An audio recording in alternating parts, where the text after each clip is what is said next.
Itu Kelihatannya si Juma terjadi. percaya banget sama Taurat ya. Kenapa? Dari tadi ngomongin Taurat semua itu, perjanjian lama. Itu it- itu bukan Taurat, itu perjanjian lama. Perjanjian Kalau lama Taurat itu itu Juma, pakai bahasa barang siapa yang percaya kepada Taurat, dia akan kena di hukum yang berlaku waktu itu, hukum kutuk. loh, Karena tidak bisa dosa-dosa. barang siapa yang percaya. Saudara, Iya. saudara, Kamu mau pilih percaya kutuk atau tidak berkat? percaya. Makanya. Kamu pilih kutuk atau berkat? Jelas berkat dong. Nah, itulah perjanjian Nah, baru. kalau kau mau, nah sekarang kalau kau mau diberkati, buang, lemparkan ke jamban Taurat itu. Betul? Betul nggak? Iya dong, jangan malu-malu. Aduh, sudahlah. Kamu dengan Kalau itu mau Paulus itu dibuang, sudah ada, satu sama. itu contoh sama yang kau baik dan itu. tidak baik ada di Taurat. Bukan Yang begitu. baik dan Saudara, hukum Ya. yang ada yang datang kepada umatnya Nabi Musa itu, kalian ambil terjemahannya hanya untuk sebagai tameng saja. Sebagai pelengkap penderita, sebagai bahan untuk jualan. Karena kalau kamu tidak mengambil kitabnya orang Yahudi ini, hanya menggunakan kitab kalian, Galatia, Filipi, siapa yang mau jadi Kristen? Siapa yang mau jadi Kristen? Sudahlah dia menyembah Theos, dewanya orang Roma. Siapa yang mau menyembah itu? Tuhanmu siapa yang mau jadi Kristen? Kalau tadi kamu kan tidak Juma udah jadikan bilang, memilih berkat bukan kutuk. Kalau kutuk itu di hukum Taurat, hal baik dan buruknya ada di hukum Taurat. Itu jangan kamu jangan salah, dibuang. saudara. Jangan dibuang, bos. Saudara, Nggak di boleh dibuang dalam itu. hukum Taurat, kaidahnya jelas. Ulangan 27 nomor 26. Barang siapa yang tidak mempraktikkan hukum Taurat dengan perbuatan, maka terkutuklah dia. Dan seluruh bangsa harus berkata amin. Kitab yang sama di Bilangan 23 ayat 7 sampai 8. Apa katanya? Siapa yang Apa katanya? mengutuk, dia akan dikutuk. Itu hati-hati loh, Juma. Kamu sudah sekarang mengutuk Yesus di kayu salib. Iya. Siapa yang mengutuk? Kalian yang mengutuk. Kalian yang Juga ngomong. anehnya ini. Anda yang Lu, ngomong, sayang. Saya Juma. mengatakan tuh temaku, itu temaku tuh temaku. Yesus kami nggak mati. Dengan demikian dia bebas dari kutuk. Karena yang disalib itulah yang dikutuk. Apa sih? Justru kalian yang menginginkan Yesus itu dikutuk demi untuk membebaskan kutukan kalian. Apa yang kalian kemudian lapisin bibir kalian itu? Sebenarnya Yesus itu tidak terkutuk loh. Tapi karena dosa-dosa kita. Hei, faktanya yang digantung siapa? Kamu atau Yesus? Yesus, berarti dia yang dikutuk. Pasti Kalian dari hanya ke Yudas nih. Dari ke Yudas nih yang digantung. Enggak. Ya, memang pasti bukan Yesus yang disalib dong. Yang disalib itu adalah orang yang dikutuk. Yudas yang disalib. Yang pasti Sekarang bukan lain Yesus lagi. kan, udah aku bilang kan. Yang pasti bukan Yesus. Ingat saudara, salib itu adalah hukuman yang diberikan kepada orang yang memenuhi syarat. Ada berapa syarat yang harus dilalui untuk disalib? Ada 2. Yang pertama, orang itu wajib hukumnya ditemukan melakukan dosa yang sepadan dengan hukuman mati. Yang kedua, orang tersebut syaratnya dikutuk oleh Elohim. Pertanyaan saya, apakah Yesus anak Maria orang suci ini memenuhi 2 syarat tersebut? Yang memenuhi 2 syarat, dia yang di samping kiri kanannya, bos. Berarti bukan Yesus. Itu pintarnya Anda, berarti Yesus tidak bisa, tidak layak jadi. Ketawa si iblis. Iblisnya tertawa. Seakan-akan Anda mengatakan, jangan Suma. Tak ada yang menemani kami di neraka kalau semua Kristen bertobat dari agama Kristen. Jangan. Biarkan kami hidup dalam hayalan kami. Biarkan kami memfitnah Yesus bahwa dia yang dikutuk. Hei, saudaraku, 2 syarat ini wajib terpenuhi untuk disalib. Dan untuk dikutuk oleh Tuhan harus memiliki dosa yang sepadan dengan hukuman mati. Dari mana Paulus mengatakan Yesus itu dikutuk? Apa kesalahan Yesus? Ada. Kalau orang yang berbuat salah Juma. Apa dong saya panggil Pak Haji gitu? Ustadz Juma Haji begitu. Paulus. Kalau Enggak, panggil. ada orang yang berbuat salah kepada kamu, kalau kamu maafin dia, mana yang lebih baik? Kamu Jadi balas, maafkan dong. kamu bunuh lagi? Dimaafkan dong. Makanya Tuhannya orang Yahudi itu saudara. Kamu benar posisinya. Kamu benar posisinya. Terus saudara, ada kalau orang, kalau Anda lihat di dalam kitabnya orang Yahudi 2 Tawarik 7:14, apa kata Tuhan di situ? Hambaku, umatku yang atas namaku disebut, ketika mereka merendahkan diri dan berdoa mencari wajahku, lalu berbalik dari jalan-jalannya yang jahat, maka aku mendengarkan mereka dari surga dan mengampuni dosa mereka pun dari surga, serta memuliakan negeri mereka. Ngapain coba? Ngapain dia turun dengan dikutuk? Ngapain? Sementara dia mampu kemudian maha mendengar. Ketika ada hambanya, ciptaannya bertobat di bumi, di surga, di langit, dia bisa mendengarkan. Dalilnya ada. Itu bukan asumsi. 2 Tawarik 7:14. Ketika hambaku berpaling dari jalan-jalannya yang jahat, lalu mencari wajahku, aku mengampuni dosa mereka dari surga. Alamak, kurang apa lagi? Kenapa harus ada tumbal sih? Kenapa harus orang suci yang mati terkutuk? Hah? Anda tahu nggak siapa yang tepuk tangan? Karena dosa nenek moyangmu. Dosa nenek moyangmu juga masuk. Jadi semakin menjadi-jadi. Nenek moyang lagi di bawah-bawah. Kenapa? Di mana dalilnya? Di mana dalilnya? Dosa manusia sehingga dia rela mengorbankan nyawanya untuk menebus dosa. Itu maunya saudara, itu maunya Kristen. Tapi konsepnya tidak begitu. Tidak ada konsep itu, nggak ada. Di dalam kitabnya orang Yahudi, kemarin Imamat 1, abang bilang kemarin, Imamat 1, yang disalib itu Yudas. Itu kemarin. Pasti Yudas. Saya pastikan Yudas. Karena yang memenuhi syarat, saudara dengarkan, yang memenuhi syarat untuk dikutuk itu Yudas. Pertama, Yudas melakukan dosa besar yang disetarakan dengan kutuk. Apa itu? Dia menyerahkan orang benar untuk disalibkan. Coba Anda baca di dalam Keluaran 27 nomor 25. Terkutuklah orang yang menerima suap untuk membunuh orang yang tidak bersalah. Yudas lolos nggak di situ? Dikutuk. Sebelum Yesus disalibkan, Yudas sudah bunuh diri, bos. Itu kronologis kesalahan fatal yang dilakukan oleh wartawan dalam benarkan. Jadi ada dua Yudas di sini, ada dua Yudas, bos. Ya. Dengarkan, saudara, dengarkan. Akal nggak, saudara-saudara? Yudas sudah bunuh diri, terus disalib lagi gitu. Itu cerita yang ada. Itu cerita yang muncul dari wartawan. Surat kabarmu itu harus direvisi ulang tuh. Kenapa? Surat kabar. Karena Paulus sendiri mengatakan dalam 2 Korintus 11 nomor 4 ada Yesus lain. Yesus mengatakan dalam Matius 24 nomor 24 ada Kristus lain. Mau kurang apa lagi coba? Sedangkan tidak ada dikatakan Yudas lain, nggak ada.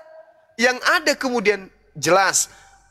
Ulangan 27 nomor 25, terkutuklah orang yang makan suap untuk menyerahkan orang benar agar dibunuh. Yudas lolos nggak di situ? Dari tadi saya sudah sampaikan Pak Yudas. Yudas itu menurut kamu ada dua, Yudas yang bunuh diri sama Yudas yang disalib. Masuk akal nggak sih cuma? Sudahlah. Saudaraku, jujur dulu. Yudas lolos nggak di situ di syarat pertama untuk disalib? Berat kan? Berat. Yudas yang di samping kiri kanan itu adalah pembunuh. Mereka semua itu. Anda, saudara, tidak akan mungkin jujur, karena di dalam tubuh saudara itu ada 8 iblis. Sesuai dengan nubuatan Yesus dalam Matius 20. Dengan yang di samping kiri kanan Yesus. Matius 12 nomor 43 nomor 45. Ada 8 iblis yang bekerja pada tubuh penyesat. Iya, di zaman sekarang, bukan di zaman lalu itu. Zaman sekarang ini. Sampai sekarang. Sampai sekarang. Ya. Karena Tuhan sudah mengatakan, aku akan menjadikan keturunanmu dan keturunannya untuk bermusuhan. Tuhan yang mengadakan itu. Nah sekarang ketika ditanya, terkutuklah orang yang menerima suap untuk menyerahkan orang benar agar dibunuh. Itu yang memenuhi syarat Yesus atau Yudas? Tidak sama bos. Iblismu kuat saudara. Yudas penuh dengan penyesalan setelah dia menerima uang 30 keping perak. Dia menyesal. Iblismu nanti aku ceritakan, bos. Nanti saya ceritakan saudara, nanti saya ceritakan. Dia dan saya menyesal buktikan, dan bunuh diri. Saya buktikan kepada Anda sedikit lagi bahwasanya apa yang ada di dalam kitab saudara tentang penyaliban itu, tentang Yudas itu bunuh diri, itu dua cerita yang berbeda antara Kisah Para Rasul 1 dengan Matius 20. Matius 20 berapa teman-teman? 27 ya? Iya, 27.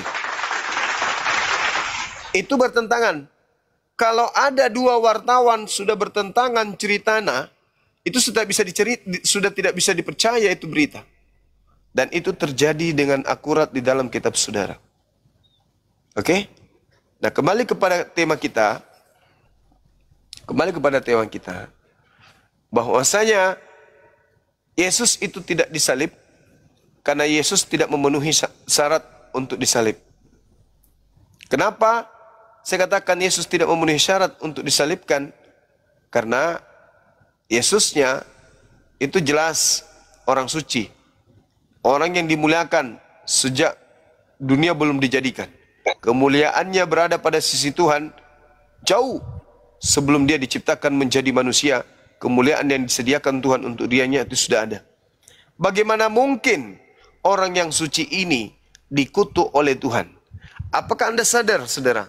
Sebelum Anda menjadi Kristen, orang-orang Roma, orang-orang Yunani, mereka itu adalah pendosa-pendosa besar.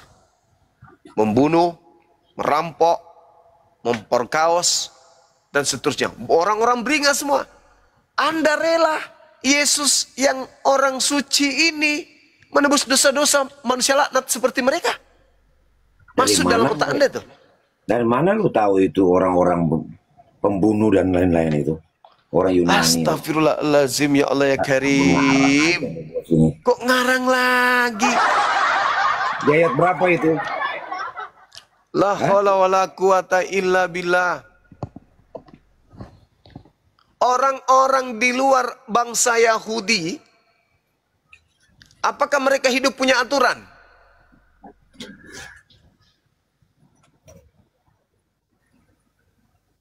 Setelah mereka menerima Yesus. Nah, sudah punya aturan setelah mereka menerima Yesus, katamu. Berarti sebelumnya Paulus sudah sampai kemana-mana. Injil udah. Karena memang dikatakan nubuatannya memang begitu. Matius 23 nomor 15, menyeberangi lautan, menjelajahi daratan untuk mentobatkan orang menjadi pengikutnya dan menjadikannya sebagai orang neraka dan 2 kali lebih jahat daripada Paulus. Memang sudah dinubuatkan itu. Dan akan menyesatkan banyak orang. Kan sudah dibuatkan memang kayak begitu modelnya. Menyesatkan sih, Paulus menyesatkan. Dari mana? Kalau tidak menyesatkan, sekarang mari kita bandingkan. Justru kata Yesus, kami bersyukur karena lewat Paulus. Ya kamu kan pengikutnya. Ya pastilah kamu bersyukur. Sekarang begini saudara, sekarang begini. Yesus mengatakan, di dalam Matius 5 nomor 19, barang siapa yang meniadakan hukum Taurat meskipun yang paling terkecil, maka dia akan menempati neraka. Itu kata Yesus. Sebelum dia disalibkan, bos. Sebelum dia disalibkan. Berarti termasuk dia dong. Berarti termasuk dia ke neraka dong. Sebelum dia disalibkan, dia ngomong begitu. Tapi selesai dia mengatakan,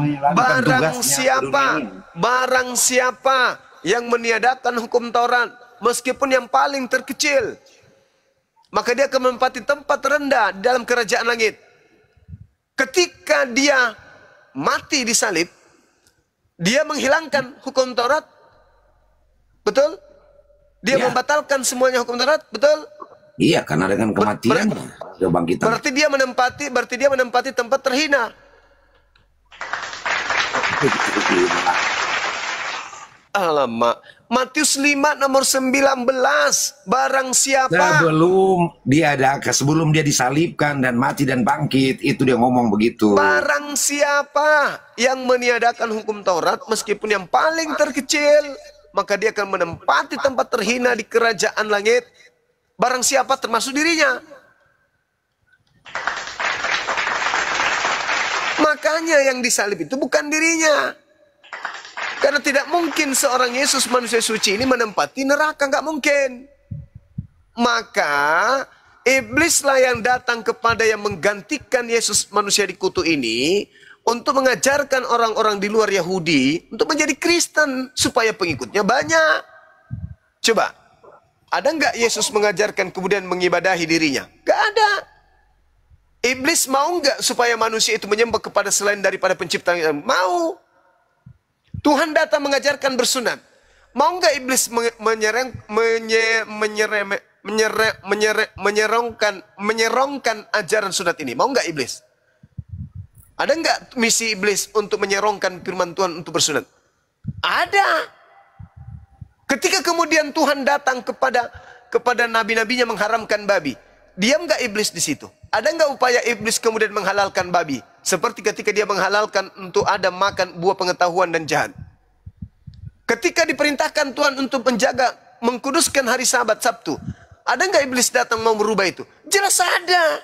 Maka terka diri Anda, cerna diri Anda. Kenapa ajaran Anda ini seluruhnya bertentangan dengan muatan-muatan firman Tuhan yang datang kepada orang-orang Yahudi? Kenapa? Orang Yahudi Sabtu, Anda Minggu. Orang Yahudi sunat, Anda tidak sunat. Orang Yahudi menyembah Elohim, Adonai Eloheinu, Adonai Ahad. Justru Anda menyembah 3 pribadi manusia, makhluk dan juga manusia serta burung merpati. Sama nggak? Nggak sama. Orang Yahudinya bersunat, Anda tidak bersunat. Orang Yahudi yang tidak makan babi, Anda makan babi. Anda siapa sebenarnya ini? Kenapa mesti beda? Sementara Yesus mengatakan, barang siapa yang percaya kepada aku, dia akan mengasihi aku. Barang siapa mengasihi aku, dia akan melakukan pekerjaan-pekerjaan yang aku lakukan. Pernah nggak Yesus mengerjakan pekerjaan makan babi? Pernah nggak? Nggak pernah. Pernah nggak Yesus kemudian mengerjakan dakwah atau penginjilan jangan bersunat? Nggak pernah. Pernah nggak Yesus mengajarkan untuk ibadah minggu? Nggak pernah.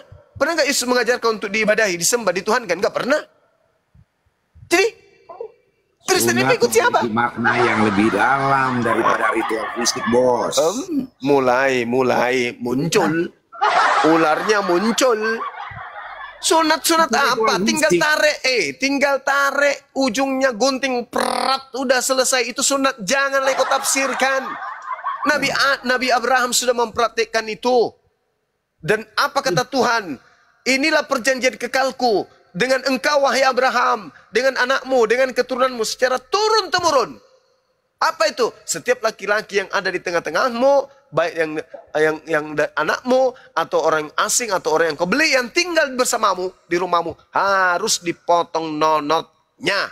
Kalau tidak, maka dia harus dibunuh karena dia telah membatalkan perjanjian kekalku.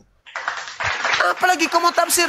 Oh enggak, sunat kulub itu Bang Suma apa? Pagi-pagi dikipas, habis itu dikasih lipstick ujungnya, habis itu dikasih bedak, kasih parfum, kasih helm. Itu maksudnya tafsirannya. Bos, sunat di perjanjian baru lebih menekankan pada sunat hati, yaitu sunat pembersihan hati dan dosa. Kamu ngerti nggak sunat hati itu? Kau paham nggak itu sunat hati? Dan sunat hati duniawi, itu serta hidup dalam pertobatan. Sunat hati itu, saudara, Anda baca Ulangan 16, sunat hati itu adalah menundukkan hati untuk tunduk kepada keinginan Tuhan. Keinginan Tuhan bagi ente yang cinta dengan kulub ente yang geriting itu, potong. Itu keinginan Tuhan.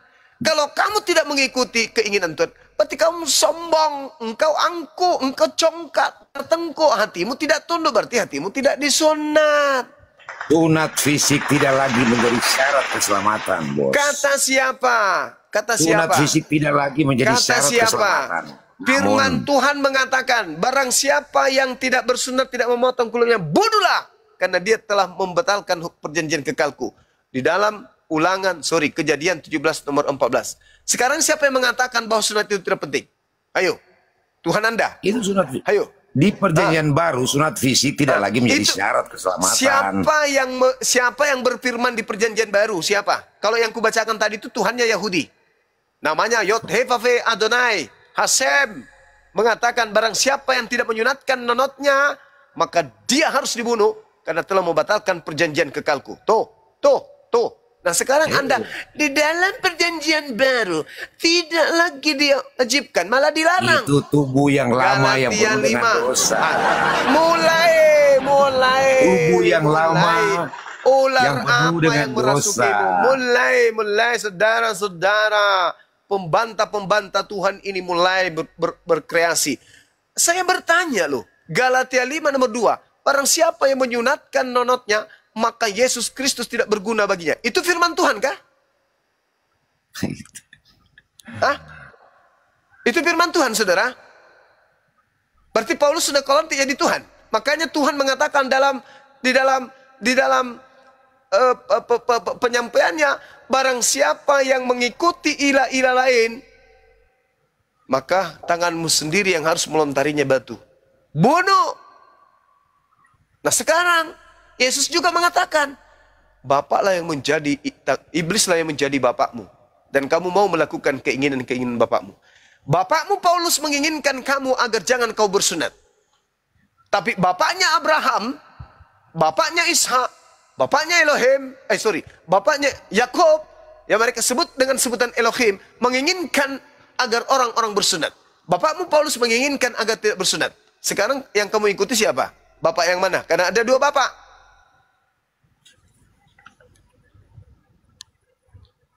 Kamu pelihara itu, kau punya kulup sampai dia seperti jengger ayam, itu siapa yang perintahkan pelihara? Paulus kan? Sementara Tuhan memerintahkan potong. Sekarang itu, kamu ikuti siapa? Roh Kudus itu, bos. Kalau dia bertentangan dengan Tuhan, itu bukan Roh Kudus, tapi iblis memakai titel Roh Kudus biar bisa menipu orang yang tidak punya otak. Jangan batu begitu, tidak bagus. Surat dalam perjanjian baru itu, sunat, lebih menekankan pada sunat hati. Alamak, diulang lagi. Yaitu membersihkan hati dari dosa dan rendah duniawi. Serta hidup dalam pertobatan. Itu sunat fisik, tidak lagi menjadi syarat keselamatan. Diulang lagi. Yang disebut sunat hati, itu adalah menundukkan hati, tunduk berserah diri kepada perintah Tuhan. Itu sunat hati. Sombong itu penyakit hati. Angku penyakit hati. Iri penyakit hati. Ya apalagi hasad penyakit hati. Ketika hati ini disunat, maka sifat-sifat tercela itu tadi itu yang harus tunduk, hilang. Itu arti sunat hati itu meninggalkan tubuh yang lama dan hidup yang baru dalam Kristus. Itu relevan, bos. Relevan itu. Saudara, apa yang ditinggalkan oleh orang Roma setelah dia menjadi Kristen? Kebiasaan lama mana yang ditinggalkan? Makan babi terus berlanjut. Ibadah minggu terus berlanjut. Apa? Natalan terus berlanjut. Minum khamar terus berlanjut. Tidak potong kulup terus berlanjut. Mana hidup barunya, Cak Ayu, mana? Mana hidup barunya? Kamu nggak mengerti tentang Matius 15 ayat 11 itu. Yesus sendiri yang menunjukkan. Yesus sendiri yang menunjukkan bahwa bukan yang masuk ke dalam mulut yang menajiskan seseorang. Astagfirullahaladzim, ya Allah ya Karim. Kembali lagi ke situ. Kembali lagi ke situ. Kembali lagi ke situ. Justru, saudara, justru yang disebutkan hidup baru itu adalah meninggalkan hidup lama. Ketika mereka tunduk kepada hukum Tuhan, perintah Tuhannya yang tadinya makan babi, jangan makan babi, enggak lagi makan babi. Yang tadinya berkulup, begitu masuk jadi pengikut Tuhan, potong kulupmu, potong kulupnya. Yang tadinya ibadahnya minggu, kuduskan hari Sabat, dia berubah menjadi hari Sabat. Jangan ada ilah lain di hadapanku, semata-mata menyembah kepada ilahnya Abraham, Ishak dan Yakub. Tidak menyembah lagi kepada ilahnya yang bernama Yesus. Itu hidup baru, jangan kau balik. Orang Roma ketika dia menjadi Katolik, tidak hidup baru, sama doang. Makannya babi, ibadahnya tidak sujud, ibadah sembahyang hari Minggu, nyanyi-nyanyi, minum khamar, alkohol, makan babi, seluruh makanan dimakan, tidak ada yang diharamkan. Itu bukan hidup baru. Tuhan menciptakan langit dan bumi dan segala isinya. Mulai lagi. Mulai. Emang lu Tuhan?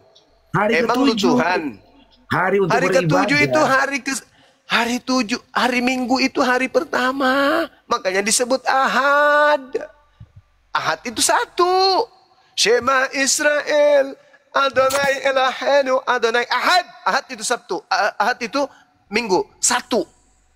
Jadi kalau Minggu adalah 1, Senin 2, Selasa 3, Rabu 4, Kamis, Jumat. Kamis adalah 5, Jumat adalah 6. Kemudian 7 adalah Sabtu. Kembali lagi ke 1 hari Minggu. Astagfirullahaladzim, ya Allah ya Karim. Kalian itu bukan hidup baru, hidup lama. Cuman ganti merek. Tadinya Romawi kuno.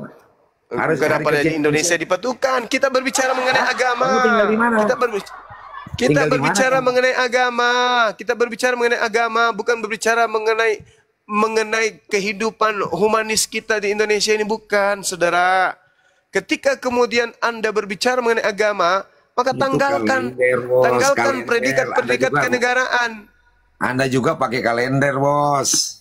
Ya. Apa sih saudaraku ini? Jelas pakai kalender lah. Apa hubungannya? Tuhan mengatakan apa, Anda menjawab apa? Kalau hidup baru itu, yang tadinya makan babi, nggak makan babi. Orang Roma yang tadinya belum masuk Katolik, karena nanti Katolik ini menjadi agama resmi Kekaisaran Romawi, setelah kemudian mereka ingin wilayah-wilayah yang ada di bawah kuasanya tunduk kepada gereja. Nah sekarang, apakah disebut orang Romawi sebelum masuk Katolik ini hidup baru? 1, mereka sebelumnya makan babi. Begitu masuk Katolik, masih makan babi. Hidup baru nggak itu? Enggak. Yang tadinya mereka politeisme, animisme. Di mana Al-Quran lu melarang lu untuk nggak makan babi? Di mana ayatnya? Astagfirullahaladzim, ya Allah ya Karim. Di mana? Jadi, sabar dulu. Jadi saya katakan lagi, hidup baru itu tak ada. Ketika mereka pesta menyembah kepada dewa mereka hari Minggu, ya, mereka masuk Katolik, tetap beribadah hari Minggu. Sama doang. Ketika mereka sebelum masuk Katolik, nonot masih berhelm, masuk Katolik, pakai berhelm masih sama. Jadi mana hidup barunya? Mana? Gak ada hidup baru itu. Hidup baru itu kalau Anda asyhadu an la ilaha illallah wa asyhadu anna Muhammadar Rasulullah. Itu hidup baru. Begitu masuk langsung dipotong. Tiak, hilang kulub, selamat tinggal kulub bau. Gak makan lagi babi, tubuh bersih. Dari anjing gak ada lagi gonggong masuk, gak ada lagi ular, gak ada kelelawar, gak ada padalek, tidak ada lagi kuda nil, tidak ada lagi minuman khamar masuk, gak ada lagi darah masuk, gak ada tua lagi masuk. Itu hidup baru.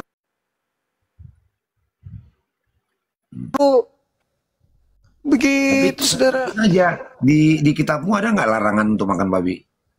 Astagfirullahaladzim. Ini orang pernah belajar. Kamu pernah belajar nggak sih? Hah? Pernah belajar? Nggak pernah? Ya tunjukin. Tadi ada yang nanya. Jawab aja itu. Al-Quran surah Al-Ma'idah ayat 3 itu yang sangat familiar. An-Nahl ayat 105. Ya, coba. Apa bunyinya? Bunyinya pipi. Oh, itu. Bunyi babi gitu. Mana ada babi bunyi begitu? Bom-bom. Allahu Akbar. Hurrima alaikumul maitatu waddamu walahmul khinzir. Itu jelas tuh. Oke, Dinda, siapa yang bisa lanjut? Dinda Alif. Ya, Bunda. Ya, Guru. Satu katanya. Iya, Masya Allah. Saya bikin kopi dulu. Karena saya sambil berdiri saya nih. Saya dulu harus berdiri baru ya. Assalamualaikum warahmatullahi wabarakatuh. Waalaikumsalam warahmatullahi wabarakatuh. Iya, Udah lama kamu loh juga harus meninggalkan hidup berkarat nih. Kau udah berkarat itu hidupmu. Perbarui lagi. Baru Juma. Harus hidup baru Juma. Terima Kristus sebagai Tuhan. Nenekmu kiper. Siapa yang mau menyembah makhluk yang dikutuk Tuhan? Enggak mau, ogah saya. Mending saya kawin besok daripada saya menyembah makhluk yang dikutuk oleh Tuhan. Dasar blokok. Udah lanjut sama anak-anak saya, silakan. Oke, terima kasih Gurunda. Ini untuk orang-orang Kristen yang tadi tidak bersunat, ya kan? Itu tadi guru kami sudah menjelaskannya, Bang RM. Siap. Ini ya, ada penjelasannya seperti ini. Ini kita bisa buktikan sekarang ataupun nanti jadinya kan. Di sini dikatakan apa nih?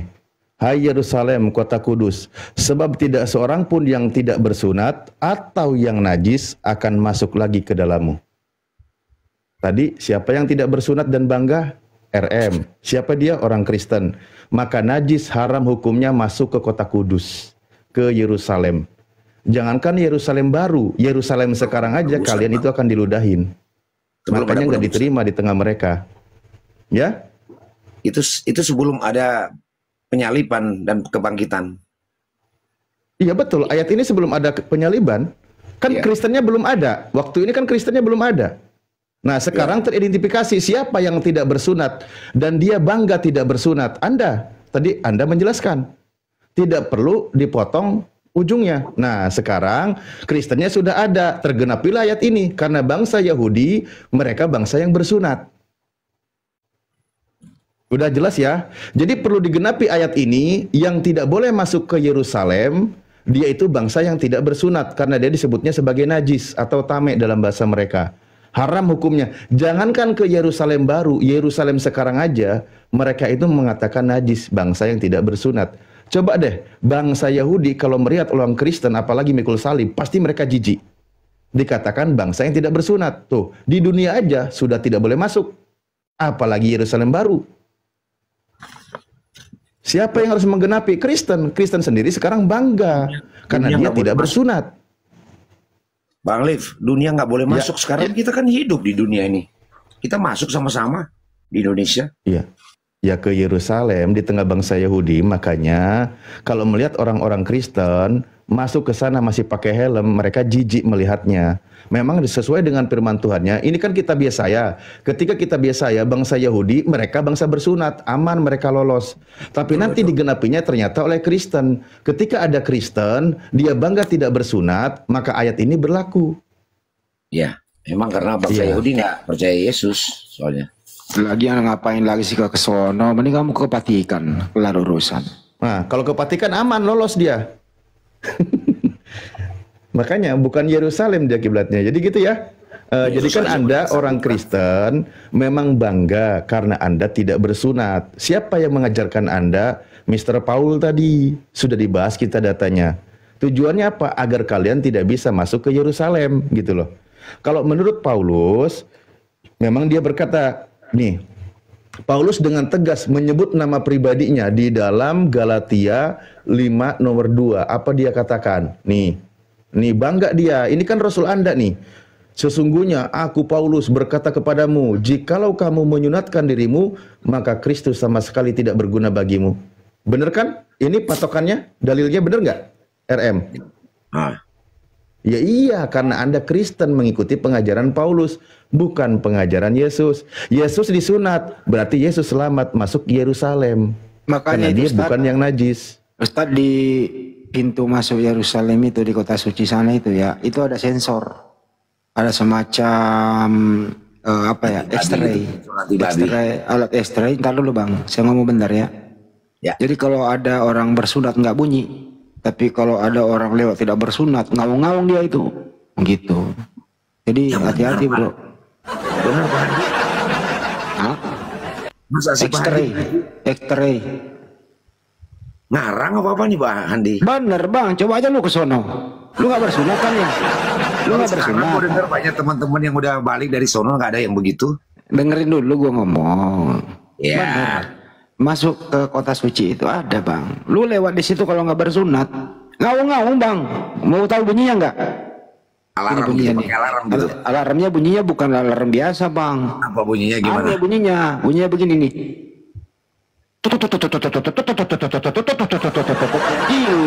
Begitu juga kira-kira bunyinya. Alarmnya aneh bang, karena bunyi kulupnya itu loh, yang membuat dia bunyi itu. Bunyinya suara babi gitu enggak ya? Enggak sih, enggak kayak gitu juga kali. Gitu terlanjut kan. Pak Alif. Kenapa bang? Kita banyak orang makan babi sekarang, tapi dia bisa menyembuhkan loh orang sakit. Oh iya. Dengan nama kita buka Yesus, ya. Tadi yang tidak bersunat ya. Tadi yang tidak bersunat. Sekarang kita lihat yang pemakan babi. Nah, Kristen lagi yang menggenapi karena Kristen bangga. Di dalam kitab Yesaya, kita buka Yesaya 66. Di situ dikatakan apa? Ini ya, pemakan babi. Nah, bangga lagi. Memang kitabnya Yahudi yang diambil oleh Kristen harus digenapi oleh Kristen karena Kristen bangga mengambil kitabnya. Kan kalian pelakunya. Di sini dikatakan nih, yang memakan daging babi dan binatang-binatang jijik serta tikus. Nah, ini juga nih pemakannya.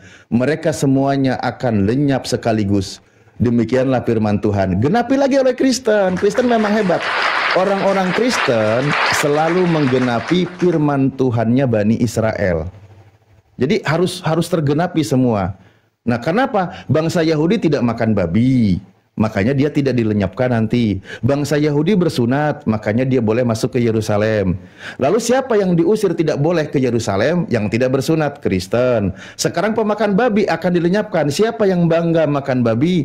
Kristen, Bang RM. Jadi silakan ya, Anda akan dimusnahkan oleh Tuhannya bangsa Yahudi gitu. Yang itu dicatat di kitab Anda. Di dalam perjanjian lama ada nubuatannya, di dalam perjanjian baru surat-surat Paulus penggenapannya gitu. Jelas ya? Ya Pak Alif, boleh nggak saya sanggah sebentar? Ntar dulu, jangan disanggah dulu. Jadi kalau pemakan babi juga itu dilarang masuk di kota suci. Ada juga istrinya beda di pintu kiri dia. Apalagi? Ntar dulu bang, bener. Jadi kalau ada masih sisa-sisa bekas makanan babi di perut, sensornya bunyi, gini bunyinya nih, dengerin. Bener, serius ini. Nih bunyinya gini nih. Nah, kayak gitu kira-kira. Udah sensor masih bunyi, gitu kira-kira. Lanjut. Saya cuma kasih apa ya, sangka sedikit ya. Sekarang ini banyak pemakan babi dan tidak disunat, tapi bisa menyembuhkan orang sakit gitu loh. Hello, kuasa gelap, hello. Dia nggak ada ilmu mantu ini. Iya bang, Yesus aja dia sebut namanya Yesus sembuh betul, orang sakit. Betul. Kan tadi kata Yesus gini, kenapa demikian? Yesus berkata di dalam Matius 24, nomor 24, apa dia katakan nih? Kata Yesus, ini penggenapannya. Sebab Mesias palsu dan nabi-nabi palsu akan muncul dan mereka akan mengadakan tanda-tanda yang dahsyat dan mujizat-mujizat. Sehingga sekiranya mungkin mereka akan menyesatkan orang-orang pilihan juga. Jadi benar kata Yesus. Benar, Mesias palsu dan nabi-nabi palsu, dia akan mengadakan tanda-tanda yang dahsyat dan mukjizat-mukjizat. Contohnya para pemakan babi. Karena pengikut Mesias yang asli, ini Manru ini, orang gila ini. Nggak usah dinaikin lah. Nah, yang lain aja Kristennya. Jadi kata Yesus, kalau pengikut Mesias yang asli, dia kan tidak makan babi. Ya kan? Nah, dia tentu bukan pengikut Mesias palsu. Sementara di sini, pengikut Mesias palsu, dia itu mengadakan tanda-tanda mukjizat. Nah, para pemakan babi inilah. Gitu. Coba, mana lagi penggenapan untuk orang Kristen, Bang? Silakan Anda berkata lagi, nanti saya bantu kasih dalilnya. Silakan Bang, nanti saya bantu kasih ekstranya. Saya bantu dalilnya kan. Tidak ada selamatnya Kristen. Silakan Bang Rem. Pak Fandi, host kita yang hebat nih. Wih, udah banyak banget ya sekarang. Banyak orang Kristen yang bukan pendeta. Ini hampir banyak ya, sering di TV kalian lihat tuh. Dia menyembuhkan, dia berdoa berdoa kepada Yesus. Dia berdoa yang ini saya tutup dulu ya biar dia nggak cancel. Berdoa kepada Tuhan mereka. Dengan nama Yesus, itu orang yang berdoa itu sembuh loh yang sakit. Oke, benar. Pakai nama Yesus ya. Oke, saya tampilkan datanya. Nah, kata Yesus nih, pada hari terakhir, kata Yesus, pada hari terakhir banyak orang berseru kepadaku, Tuhan, Tuhan, bukankah kami bernubuat demi namamu, mengusir setan demi namamu, dan mengadakan banyak mujizat demi namamu juga. Kata Yesusnya apa? Pada waktu itulah aku akan berterus terang kepada mereka dan berkata, enyahlah daripadaku, aku tidak pernah mengenal kamu. Enyahlah daripadaku, kamu sekalian pembuat kejahatan. Yang barusan Bang RM ceritakan, itu adalah pembuat kejahatan menurut Yesus. Bahkan Yesus sendiri bilang, siapa lo, gue nggak kenal, SKSD lo, gitu kata Yesus. Itu akan diusir oleh Yesus. Benar lagi Ustadz ya, Kristen lagi. Harus tergenapi perkataan Yesus. Iya. Ada istrinya itu, nanti aja sekalian istrinya betul ada itu. Oke. Memang cerita-cerita Kristen itu harus digenap sebagai penggenapan dari nubuatan-nubuatan yang dilakukan oleh Yesus. Kan tadi dia bangga, pemakan babi, lalu dia bisa bernubuat, bisa menyembuhkan, bisa bermujizat. Benar kata Yesus. Yesusnya tidak kenal. Karena dia pakai nama Yesus. Enyahlah daripadaku, aku tidak mengenal kalian. Kalian semua pembuat kejahatan. Ternyata menurut Yesus, kalian semua pembuat kejahatan. Nggak semua Bang, nggak semua Bang. Ya ini kata Yesus. Kamu sekalian. Memang ada nabi-nabi palsu yang akan muncul. Itu nabi palsu namanya. Ya ini contohnya. Pakai nama Yesus kan. Bernubuat, bermujizat, ngusir setan pakai nama Yesus. Itu ciri-ciri nabi palsu. Nah, siapa pelakunya? Kristen. Mana mengusir setan di situ ada nggak? Ada nih. Mengusir setan gitu. Ini nih saya tunjuk nih. Di sini mengusir Bang RM atau mengusir setan? Atau keduanya sama? Lah iya kan? Kata Yesus. Itu ngisur Edis, itu ganti aja Edis di situ. Oke, harus tergenapi apa yang dikatakan oleh Yesus ya. Dan siapa yang menggenapinya? Ya Kristen. Di mana di sini juga dikatakan contoh nih ya. Pengajaran-pengajaran anti Yesus, kata kitab Anda sendiri memang dikatakan seperti ini. Nih ya, saya bantu baca ya. Nih, anak-anakku, waktu ini adalah waktu yang terakhir. Dan seperti yang telah kamu dengar, seorang antikris akan datang. Sekarang telah bangkit banyak antikristus. Itu tandanya bahwa waktu ini benar-benar adalah waktu yang terakhir. Memang mereka berasal dari antara kita. Dari antara kita. Pengajarnya, pengajar anti Yesus itu dari internal itu sendiri yang akan menyesatkan banyak orang. Nah sekarang terbukti banyak yang tersesatkan. Kata Yesus, bernubuat, bermujizat, ngusir setan pakai nama Yesus. Nah di situ pada hari terakhir nanti Yesus akan mengusir mereka karena kalian semua pembuat kejahatan. Gitu Bang. Oke? Bang RM, kalau saya tanya sama Anda, ini di antara kita, kembali ke Matius 7 tadi, di situ pelakunya Kristen. Kira-kira Bang RM setuju apa sepakat? Nggak semua Bang, nggak semua. Iya, saya tanya pelakunya orang Kristen. Nggak juga semua, ada juga nabi-nabi palsu dari... Iya, yang saya tanya pelakunya orang Kristen. Nggak mungkin lah jemaat sekolah minggu ngusir setan. Kan kelasnya kelas pengajar. Pertanyaan saya, pelakunya di sini adalah Kristen. Kira-kira Anda setuju atau sepakat? Ada juga orang Kristen yang begitu. Itu nabi palsu Iya namanya. Betul, orang Kristen. Berarti Anda sepakat ya? Tidak semua orang Kristen, bro. Karena nggak semua orang Kristen melakukan mujizat. Saya juga tahu. Tapi pelaku pengusiran setan bernubuat bermujizat pakai nama Yesus, pelakunya orang Kristen. Kira-kira Anda setuju apa sepakat? Boleh, Ustadz boleh dikasih contoh? Tanya aja Bang RM-nya tuh. Boleh dikasih contoh pengusiran setan? Nih, izin sekali aja. Tuh.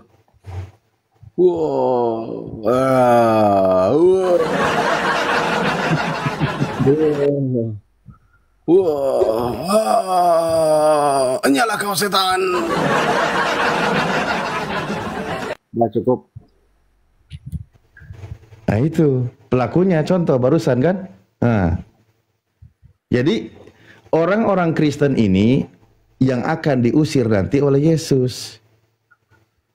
Udah dilenyapkan oleh Tuhan karena makan babi, tidak boleh masuk kota kudus karena tidak bersunat.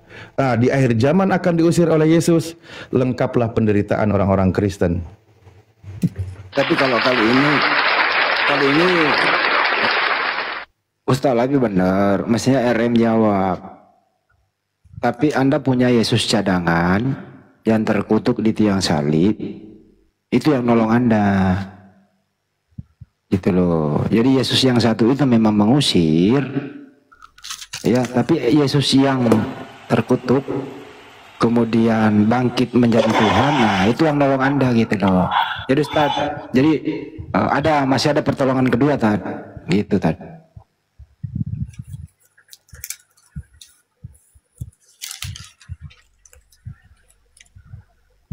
Tenang aja Rem, tenang, pegangan, ada Yesus yang satu lagi yang nolongin lu.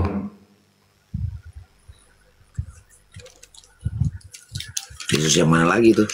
Hanya satu Yesus. Jelasin Tad. Yang nolongin dia. Yang palsu itu ada juga di kitab-kitab lain di Kristus palsu itu yang tidak dikenali oleh Kristus yang asli. Tadi kan Yesus bilang bernubuat, bermujizat pakai nama Yesus. Yesus yang aslinya nggak kenal.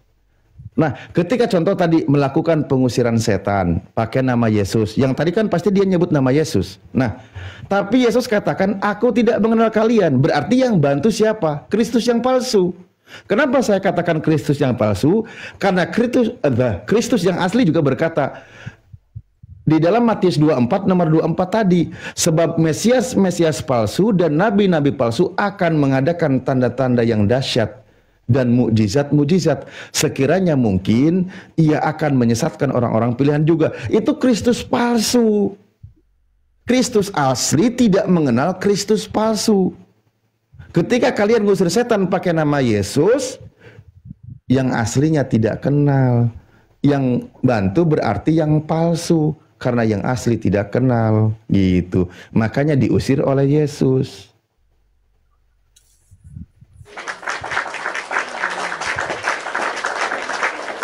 Selamat ya Pak RM, diusir sama Yesus, selamat. Begitu ya. Makasih Bang atas ucapannya. Coba menurut Kristus yang asli, iblis itu penjahat bapak segala dusta atau dia iblis itu pelaku kebaikan? Saya tanya dulu Bang RM. Iya, bapak segala pendusta. Nah, bapak segala dusta maka harus dijauhilah iblis kan gitu. Karena iblis tidak ada kebaikan sedikitpun pada diri mereka. Itu menurut Yesus yang asli. Tapi siap tidak siap, orang-orang Kristen ketika dia melakukan maksiat di dalam jemaat, orang itu harus diserahkan kepada iblis agar selamat nanti rohnya di hari Tuhan. Itu ajaran Kristennya. Karena ajaran Yesus yang asli, iblis itu bapa dusta dari segala dusta, padanya tidak ada kebenaran. Dia adalah pembunuh manusia sejak semula. Yesus sangat tidak suka terhadap iblis, Yesus yang asli. Tapi pengajaran Bang RM berdasarkan pengajaran rasulnya yang bernama Paulus, ketika ada orang berdosa dalam jemaat, maka orang itu harus diselamatkan diserahkan kepada iblis agar tubuhnya binasa, diselamatkan rohnya pada hari Tuhan. Kira-kira yang Anda dengar pengajaran Paulus atau pengajaran Yesus, Bang? Ya, Roh Kudus. Kalau untuk sekarang Roh Kudus sih. Kan Yesus naik ke surga dan dia mengutus Roh Kudus, bos. Jadi ajaran Paulus tidak berarti.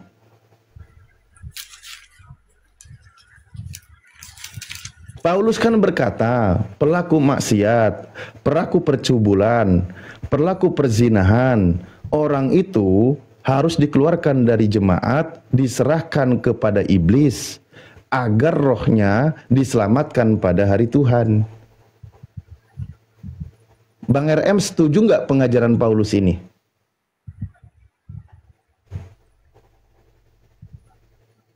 Waduh, kalau pakai pertanyaan-pertanyaan gini berat ya jawabnya ya.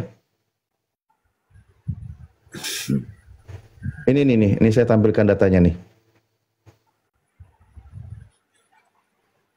Nah, ini kan dosa dalam jemaat ini perikopnya, dosa dalam jemaat.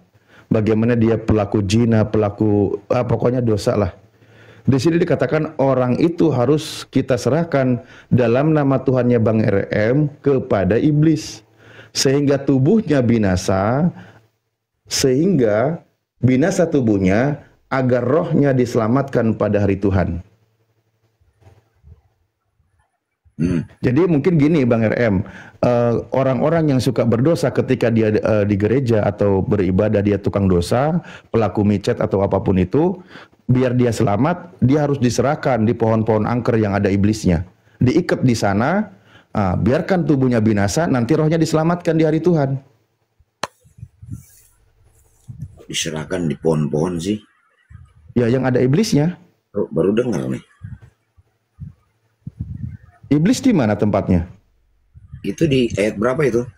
Kitab apa? Oh, 1 Korintus 5 nomor 5. 1 Korintus 5 nomor 5.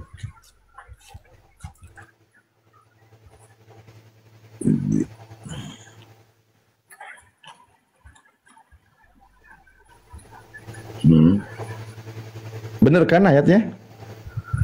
1 Korintus 5 ya. Nomor 5. Ini kok yang di bawah buka saja. Ini udah saya tampilkan apa nggak kelihatan? Orang itu harus kita serahkan. Coba apa yang perikopnya ini? Dosa dalam jemaat, ya? Iya, udah saya bilang tadi. Orang itu harus coba.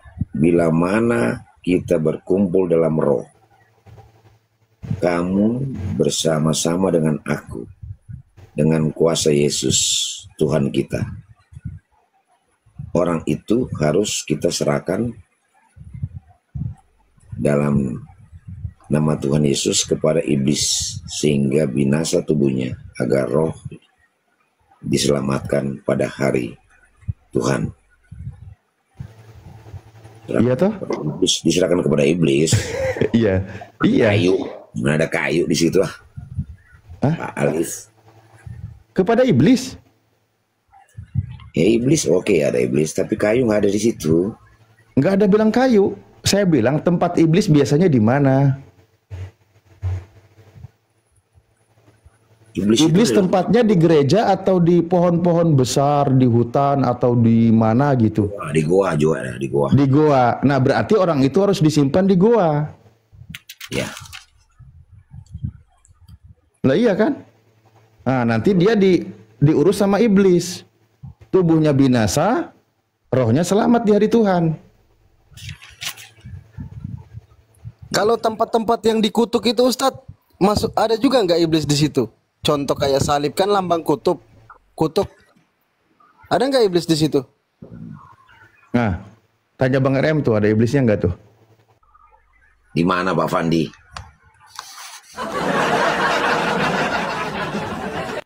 Pak Fandi contohin dong, di mana itu?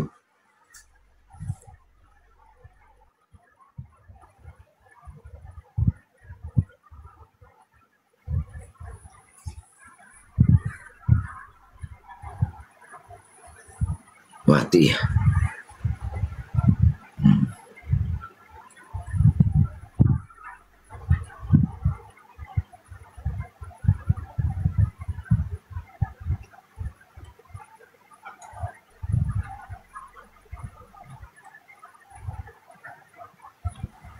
Gimana Bang RM?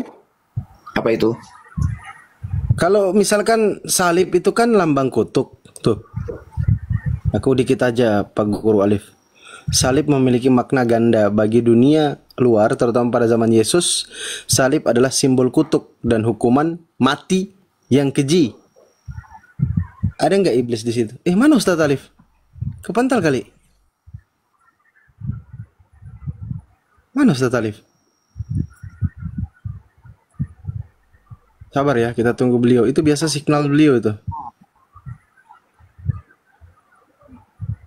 Bentar ya. Thank you, Bom.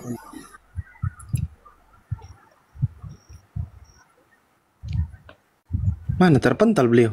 Signalnya, iya biasanya signal. Ada yang monitor, Bang Ardi? Iya, Kali. di bawah ada hacker 62 di bawah. Itu kan kepanasan. Ya kan ngatain Nabi Muhammad dan gua naik aja bro, kita diskusi lanjut.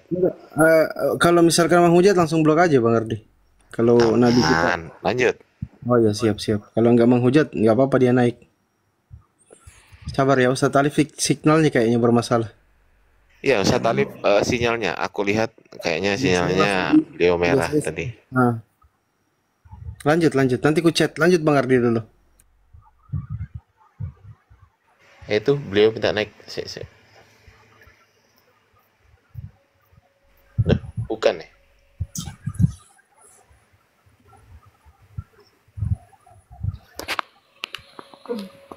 Pak Alif udah nggak ada.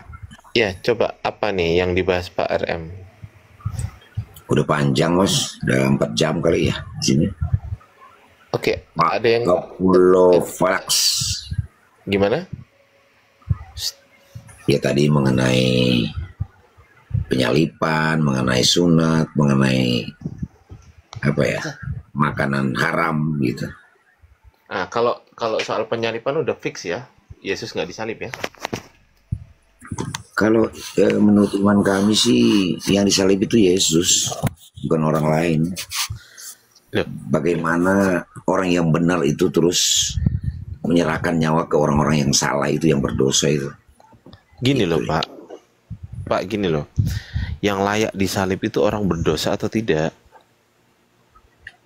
Ini yang beda ini nih. Bukan, pertanyaan saya simple aja. Ya. Yang disalib itu orang berdosa atau orang suci? Yang layak ya, yang layak disalib itu orang berdosa atau orang suci? Coba kita, Bapak jangan gunakan doktrin ya, sekali lagi kita menggunakan akal sehat kita. Anggaplah Bapak nggak kenal Yesus, anggaplah Bapak orang netral. Pertanyaan saya kepada Bapak, yang layak disalib, yang layak dibunuh itu apakah A, orang berdosa, B, orang suci? Bapak sebagai orang netral jawabannya apa? Iya. Jangan jawab sebagai orang Kristen. Jangan jawab sebagai orang Kristen. Berbuat kesalahan yang orang jahat lah, yang pembunuh itu baru apa ya? Betul. Orang berdosa ya intinya ya Pak ya. Betul. Berdosa lah ya. Baik. Bapak sudah menjawab. Sekarang pertanyaan saya, Yesus orang berdosa atau tidak? Atau orang suci? Dia orang suci. Jangan kemana-mana. Cukup jawab Yesus orang berdosa atau orang suci. Gitu aja simpel. Suci. Orang suci. Berdasarkan jawaban Bapak tadi, yang layak disalib adalah orang berdosa, betul? Iya, hukum Taurat pada waktu itu sih. That's right. Yang layak disalib adalah orang berdosa. Maka Yesus layak nggak disalib sebagai orang suci? Nggak usah ngomong nubuatan, nggak usah kemana-mana, itu doktrin Pak. Saya sedang ngomongkan soal akal sehat. Bapak sebagai orang netral jangan dipandang dari seorang Kristen. Enggak, saya tanya Bapak sebagai orang netral. Silakan Pak. Silakan dijawab. Kalau mau diikut tradisi Yahudi waktu itu sih memang nggak boleh disalib kalau orang benar. Sesimpel itu Pak, memahami orang yang tidak bersalah, orang yang tidak berdosa itu jangan disalib. Yang disalib itu penjahat sebenarnya. Ini Ustadz Alif udah muncul lagi. Tafadhol Ustadz Alif. Ustadzku, tafadhol Ustadz. Lanjut. Enggak apa-apa. Tadi tiba-tiba hilang semua, tapi jaringanku bagus kok. Jaringan bagus Ustadz ya? Iya. Oh, ini mungkin gara-gara ada Prah Istar di sini. Turunin aja Prah Istar ini. Oh, Hos. Lanjut. Aja. Iya, mungkin gara-gara dia. Lanjut. Mungkin banyak yang kedinginan bahas tema ini, ya kan? Panasan. Makanya dia kepanasan. Kepanasan. Ya, Bang RM begitu ya. Tadi aduh. Pengajaran di dalam 1 Korintus 5 nomor 5 sudah dipahami ya. Ya. Oke. Kira-kira menurut Pak RM logis nggak ajaran itu? Coba jawab dengan tidak jujur, Pak. Waduh, Pak Ustadz nih, pertanyaannya hebat sekali nih. Tapi harus jujur ya. Iya, diserahkan kepada iblis. Ajaran seperti itu agar selamat diserahkan kepada iblis. Jawabannya gimana itu, Pak? Baik atau tidak? Ya tapi di ayat 4 dulu Bang. Pak Alif, di ayat 4 kan situ dikatakan bila mana kita berkumpul dalam roh, kamu bersama-sama dengan aku. Iya. Dengan kuasa Yesus Tuhan kita. Paulus ada di mana-mana, omnipresent dia, hebat. Nah, berikutnya orang itu harus kita serahkan dalam nama Tuhannya Anda, Pak RM, kepada iblis. Nah, Anda setuju, Pak? Kalau dengan kuasa Yesus,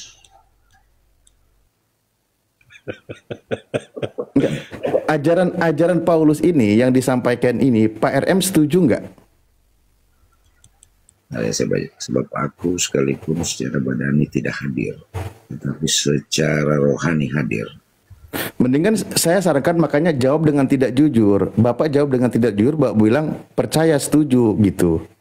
Daripada Bapak jawab jujur pasti nggak setuju kalau jujur. Tapi kalau jawabannya tidak jujur, saya setuju gitu Pak.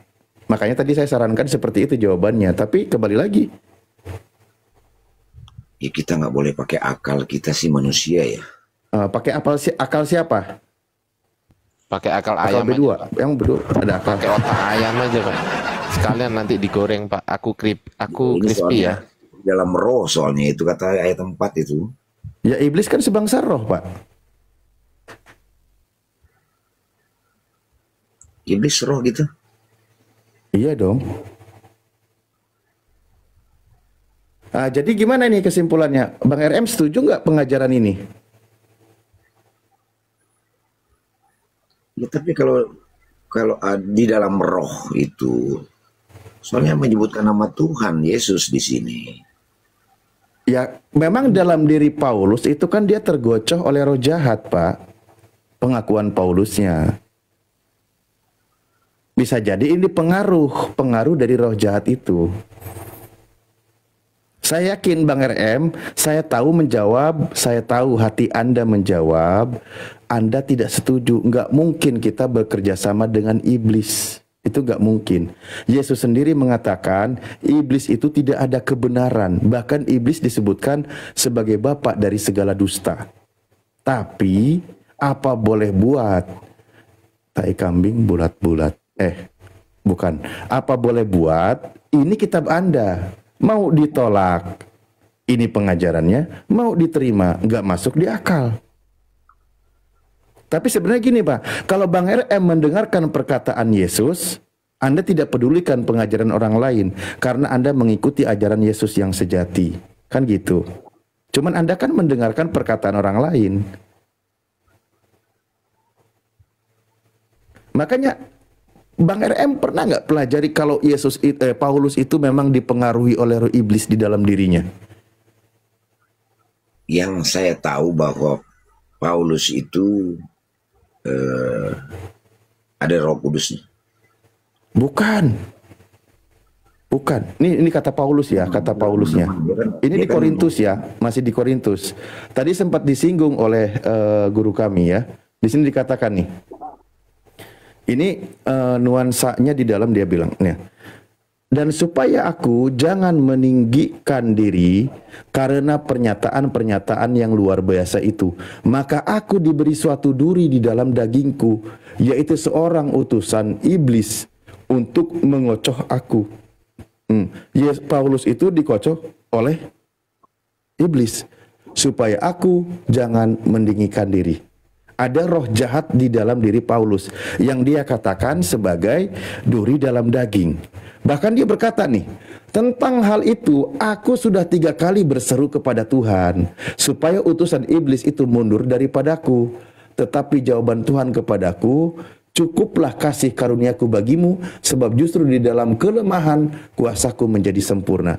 Iblis tidak mengabulkan permintaan Paulus agar iblis itu keluar dalam diri Paulus.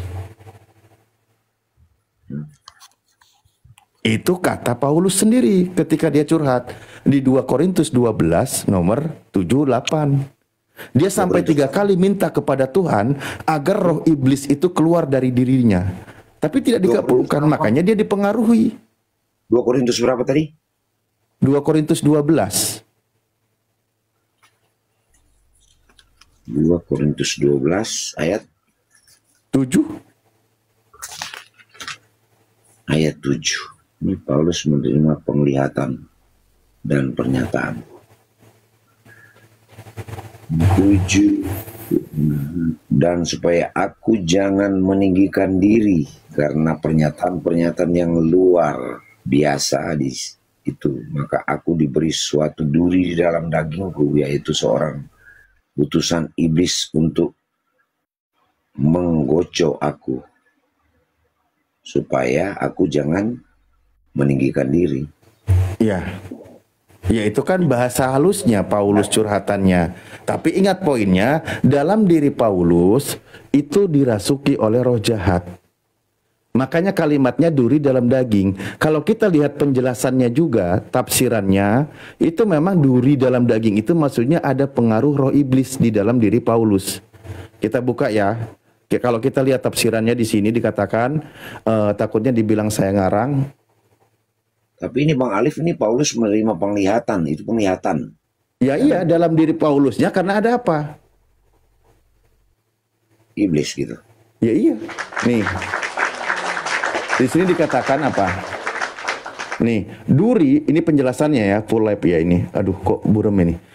Duri dalam Paulus dihubungkan dengan kegiatan roh jahat. Atau berasal dari roh jahat. Aduh, buram ya. Penjelasannya, menurut catatan full lab di sini ada. Jadi ada kegiatan pengaruh roh jahat di dalam diri Paulus. Bukan saya yang menjelaskan. Lalu pertanyaannya, ketika roh jahat bersemayam dalam diri seorang pengajar, bahkan di situ ketika dia mohon kepada Tuhan dibiarkan, pertanyaan saya, apakah ini pengajar yang asli atau yang tidak asli? Nah, kan gitu Pak, bener nggak pertanyaannya? Mari kita lihat berdasarkan kitab kembali ya, kalau dari perjanjian lama, makanya ini kan Bang RM kan kecuali Anda bukan pengikut Paulus, saya tidak ikut campur ya. Di sini dikatakan apa? Nih. Kenapa dia tidak lepas rohnya? Kalau kita lihat di dalam kitab 1 Raja-Raja 22 nomor 23, karena itu sesungguhnya Tuhan telah menaruh roh dusta ke dalam mulut semua nabimu ini. Sebab sebab Tuhan telah menetapkan untuk menimpakan malapetaka kepadamu. Ternyata Tuhan akan menaruh roh dusta ke dalam mulut nabi-nabi palsu, pengajar palsu. Tuhan sendiri yang menaruhnya. Makanya ketika tadi Paulus berdoa kepada Tuhan tidak dikabulkan oleh Tuhan. Orang Tuhan sendiri yang mengizinkan. Ini kan tentang ada roh dusta, iblis. Iblis dia berjanji akan datang kepada pengajar palsu atau nabi palsu. Nah, ketika dia izin di hadapan Tuhan, Tuhan izinkan. Nih, kalimatnya di sini. Kemudian tampillah suatu roh, ini maksudnya iblis. Lalu ia berdiri di hadapan Tuhan. Ia berkata, aku ini akan membujuknya. Tuhan bertanya kepadanya, Dengan apa? Jawab iblis, aku akan keluar dan menjadi roh dusta dalam mulut semua nabinya. Ia berfirman, biarkanlah engkau membujuknya dan engkau akan berhasil pula. Keluarlah dan perbuatlah demikian. Iblis sudah diizinkan oleh Tuhan. Bahkan di ayat berikutnya, karena itu sesungguhnya Tuhan telah menaruh roh dusta ke dalam mulut semua nabimu ini. Atas seizin Tuhan. Buktinya ketika tadi Paulus berdoa kepada Tuhan, iblis sampai 3 kali iblis tidak mau keluar. Kembali ke ayat tadi. Dia dipengaruhi oleh roh dusta. Gimana Pak? Ini kitab Anda, bukan saya, dan saya tidak menafsirkan sendiri. Makanya tadi di dalam Korintus yang lain dia katakan, kok bisa pelaku kejahatan, pelaku maksiat, pelaku percabulan diserahkannya kepada iblis. Tujuannya agar selamat. Ini apa maksudnya ini? Pak RM sendiri pun keberatan untuk mengiyakan. Makanya ajarannya itu aneh-aneh, berlawanan dengan ajaran Yesus. Yang paling fenomenal yang sering kita bahas adalah yang tadi di dalam Ulangan 27, yang terkutuk itu Yudas, tiba-tiba masuk ajaran Paulus, yang terkutuk itu Yesus. Di dalam doanya Yesus, dia apa? Minta dipermuliakan di hadapan Tuhan karena dia sudah menyelesaikan tugasnya. Ya Bapa, permuliakanlah anakmu. Dia berdoa kepada Tuhan, Yohanes 17, ketika dia menyelesaikan tugasnya. Tetapi menurut Paulus, justru Yesus itu dikutuk oleh Tuhan. Ini kok bisa terjadi seperti ini? Coba teman-teman Kristen, ketika mungkin membaca kitabnya, dilihat seperti apa pengajaran Yesus yang asli sebelum terangkat ke langit sampai dia menyelesaikan tugasnya, dan seperti apa pengajaran-pengajaran Paulus ketika dia menuliskan suratnya. Apakah itu sejalan atau berlawanan gitu? Soalnya dari tadi Pak RM ketika mengambil sebuah dalil mempertahankan imannya, itu selalu yang menjadi sasaran dari hukuman Tuhannya Bani Israel. Pak RM bangga tidak bersunatnya, ternyata Tuhan Bani Israel itulah yang dinajiskan. Pak RM bangga dengan makan B2-nya, justru dalam Tuhannya Bani Israel itulah yang akan dilenyapkan. Nah itu, silakan dipikir Pak ya. Iya, lanjut. Sudah mengakui Ustadz beliau bahwasanya yang disalib itu adalah orang berdosa Ustadz, bukan orang suci. Udah diakui Ustadz sama beliau tadi pas waktu antum turun tadi. Oh, berarti ya lebih setuju Yudas kalau gitu dia ya? Iya betul. Sudah karena Yudas itu penerima suap dan dia itu pendosa, terkutuk. Nah tuh silakan Pak RM. Nggak, kalau Yudas nggak mungkin lah Yudas, karena ya pokoknya bukan Yesus lah ya. Karena Yudas kan dia menyesal. Iya, pokoknya bukan Yesus kan.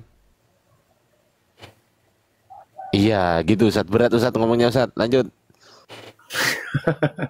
Yudas itu menyesal. Berarti tindakan penyaliban terhadap Yesus adalah sebuah kejahatan yang besar. Tindakan yang salah, tindakan yang dibenci oleh Tuhan. Kan gitu Pak? Ya, Yesus memang orang yang benar. Tuhan yang memang menjadi manusia dan memang harus disalib. Itu kata Paulus. Kalau kata Paulus, iya, Filipi 2 nomor 6 itu benar. Dalam rupa Tuhan, ia tidak mengambil kesetaraan dengan Tuhan, melainkan mengambil seorang hamba sampai dia tunduk di atas kayu salib, kan gitu.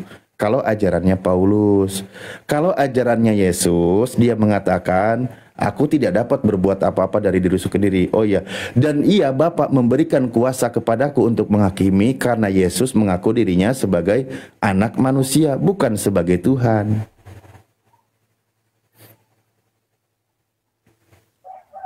Kalau menurut Yesusnya. Tapi kalau mengenai penyalipan tadi kan ada yang disalib itu benar-benar Yesus itu.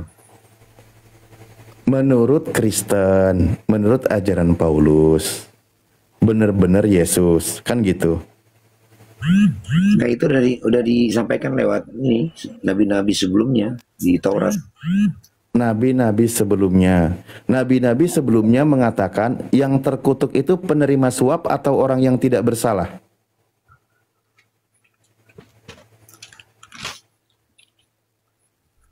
Orang yang bersalah. Berarti penerima suap toh? Bisa juga dikatakan seperti itu. Nah, kalau merujuk kepada kasus Yesus dan Yudas, yang terkutuk itu adalah Yudas karena dia penerima suap, sementara Yesus orang yang tidak bersalah. Pertanyaan saya, kenapa ketika masuk agama Kristen berdasarkan pengajaran Paulus dirubah namanya menjadi Yesus?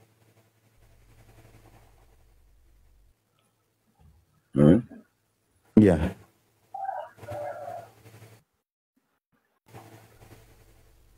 Itu kenapa? Kenapa, Pak? Arif? Ya udah tahu tadi yang terkutuk itu adalah Yudas yang menerima suap, sementara Yesus yang tidak bersalah. Nah, jelas di situ di dalam kitab Perjanjian Lama yang terkutuk merujuk kepada Yudas. Tapi kenapa ketika masuk ke dalam ajaran Kristen diganti namanya menjadi Yesus?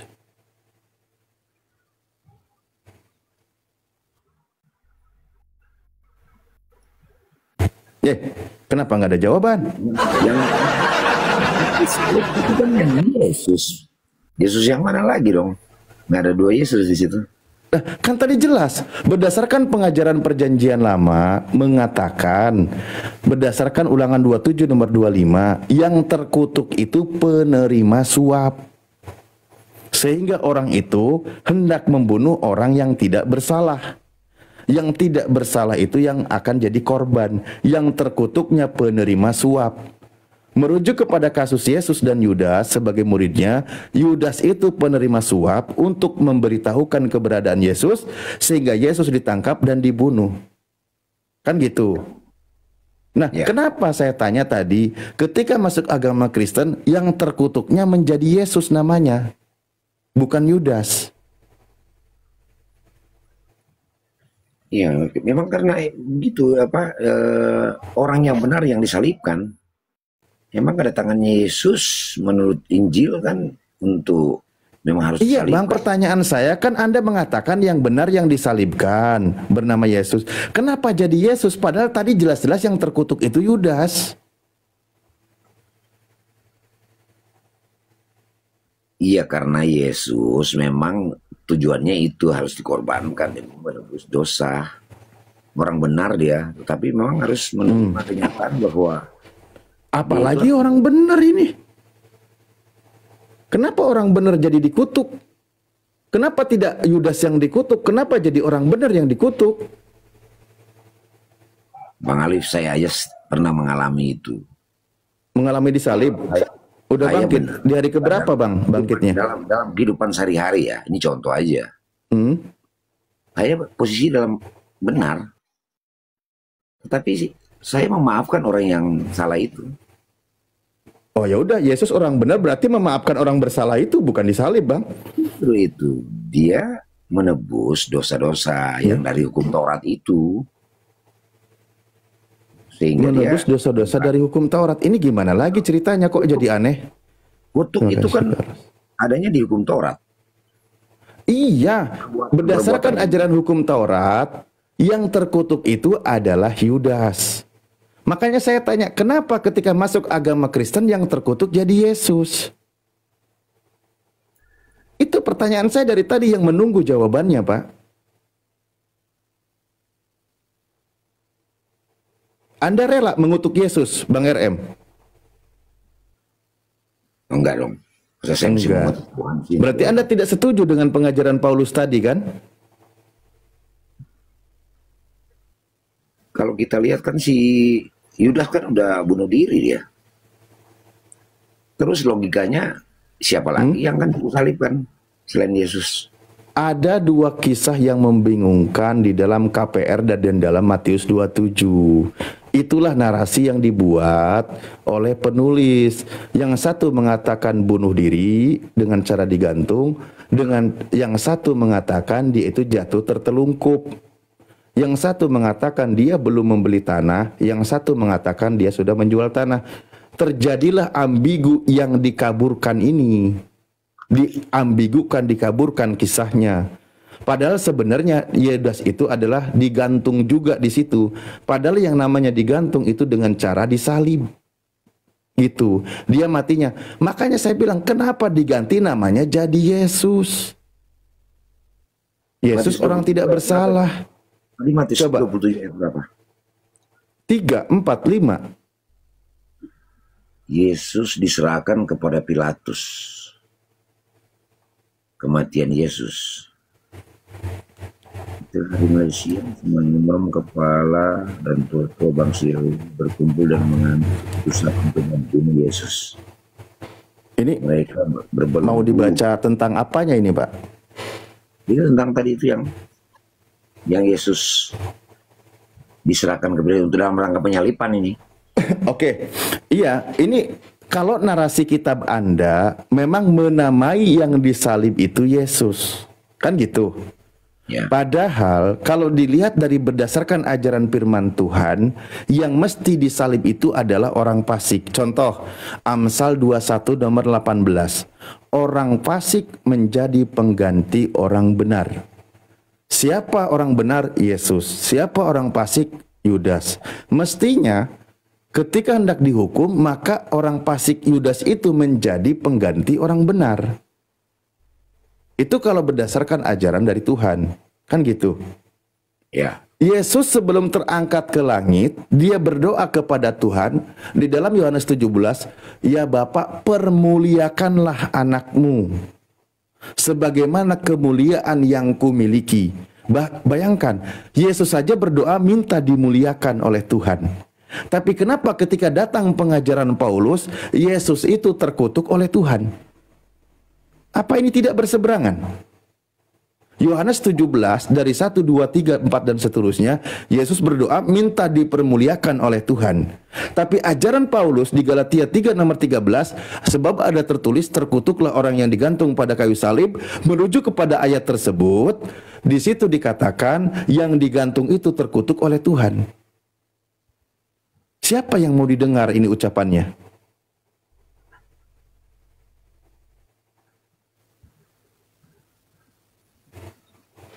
Halo? Ya. Lanjut. Yaitu, kalau Anda buka kisah kematian Yudas di Matius 27, 3, 4, 5 dengan KPR, di dalam KPR 1:18 itu ada kontradiksi sejarahnya. Yang satu mengatakan belum membeli tanah, yang satu mengatakan sudah membeli tanah. Uangnya dikembalikan kepada imam-imam. Yang satu mengatakan jatuh tertelungkup, berarti dia tidak bunuh diri. Yang satu mengatakan dia gantung diri. Nah, pada waktu itu bahkan dijelaskan orang yang gantung itu dengan cara disalib matinya. Makanya terjadi pengaburan tentang kisah kematian Yudas. Kenapa? Karena mau digantikan namanya menjadi Yesus. Ketika digantikan namanya menjadi Yesus, ini sedang menyalahi ketentuan Tuhan di dalam Ulangan 27 nomor 25 tadi. Bahkan ketika di situ ketentuan Tuhan dirubah, maka di ayat berikutnya dikatakan terkutuklah orang yang tidak menepati perkataan hukum Taurat ini dengan perbuatan. Kalau dirubah ketentuan Tuhan itu, maka orang itu terkutuk di hadapan Tuhan.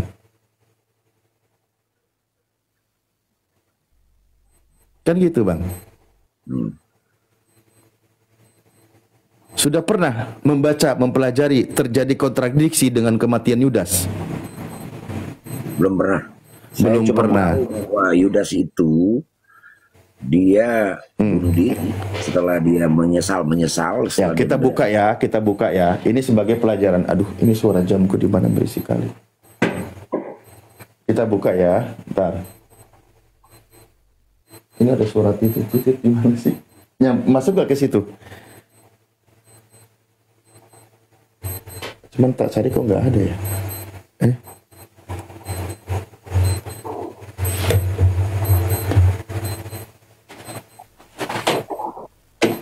Gimana sih? Oh. Nah, sorry. Ini ya, kita buka ya. Maaf ya. Iya, saya cari dulu makanya noise. Oke, saya buka dulu.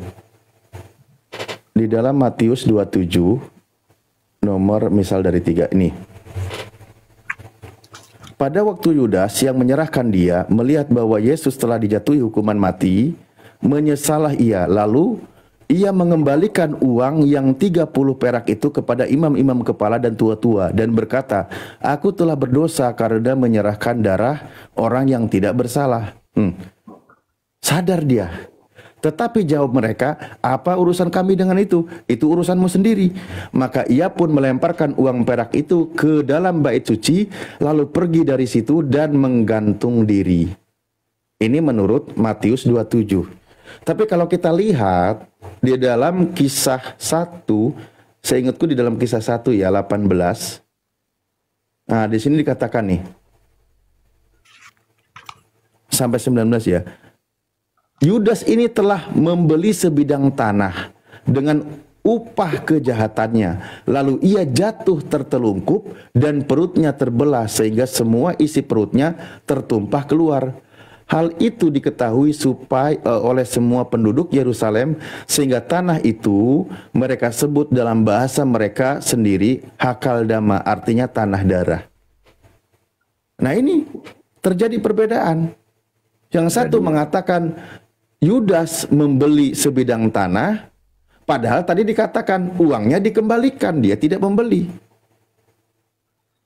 Dikatakan di sini ia jatuh tertelungkup. Di dalam Matius ia gantung diri, bunuh diri, digantung. Nah, dikaburkanlah tentang narasi kisah Yudas ini.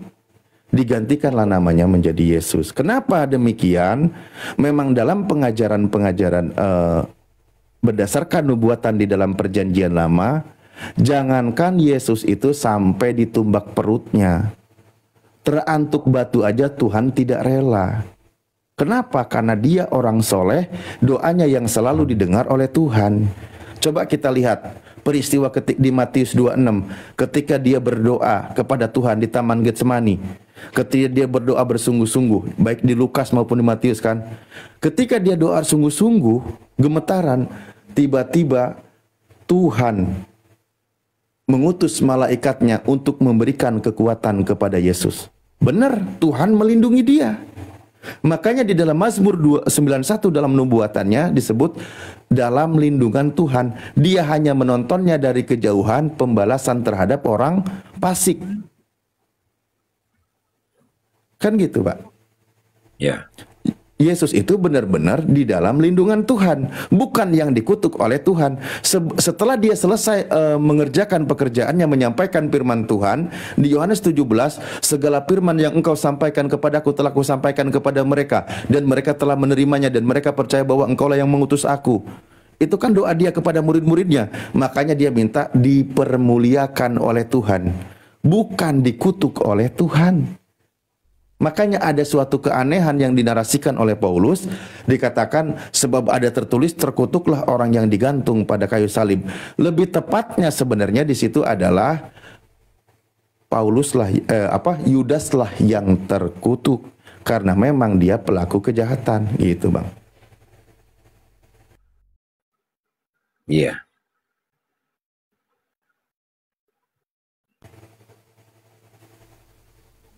Iya. Betul. Iya. Harusnya Yudas. Iya, makanya kenapa diganti namanya jadi Yesus? Tapi kalau Yudas sudah bunuh diri, siapa dong yang gantiin Yesus? Loh, dia itu bunuh diri atau jatuh tertelungkup, Bang? Pokoknya sebelum Yesus disalib dia udah nggak ada. Apakah dia mati bunuh diri ataukah dia kemana gitu ya? Ya itulah terjadi pengaburan kisah namanya. Yang satu mengatakan dia membeli tanah, sebidang tanah hasil dari kejahatannya. Kata kitab kisah 1 nomor 18. Di dalam Matius dikatakan tadi Yudas mengembalikan uangnya kepada imam-imam, tidak membeli tanah. Di dalam kisah dikatakan dia jatuh tertelungkup. Di dalam kisah dia mati dengan cara menggantung diri. Nah, kata menggantung dirinya inilah yang menjadi perdebatan. Kenapa dia menggantung diri dikatakan? Padahal di dalam peristiwa waktu itu orang gantung diri itu dengan cara disalib. Makanya saya bilang terjadi pengaburan kisah di sini. Beda lagi nanti versi Yahudinya, Pak. Kalau versi Yahudi tentang Yesusnya itu dikatakan malah dia itu dirajam. Makanya ketika nubuatan di dalam perjanjian lama tadi, orang fasik menjadi pengganti orang benar, yang terkutuk itu adalah penerima suap. Yesus hanya menontonnya dari kejauhan, pembalasan terhadap orang fasik.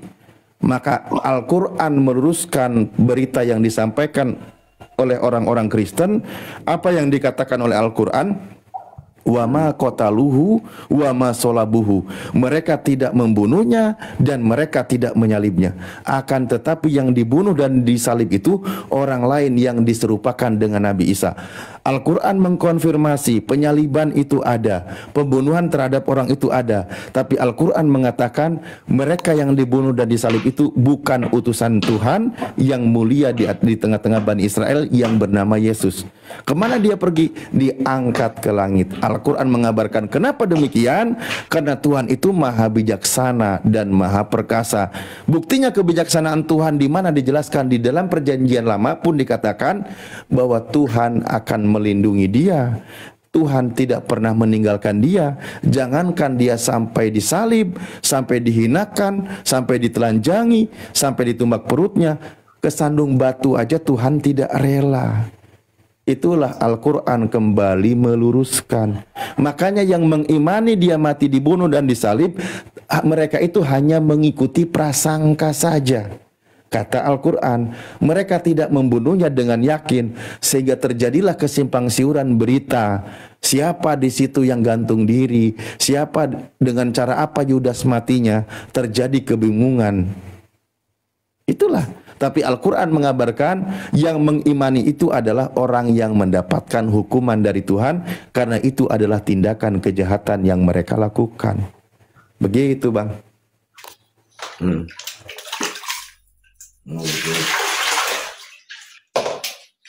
Ya, untuk direnungkan, Bang. Iya, betul. Logikanya sih begitu. Betul. Betul.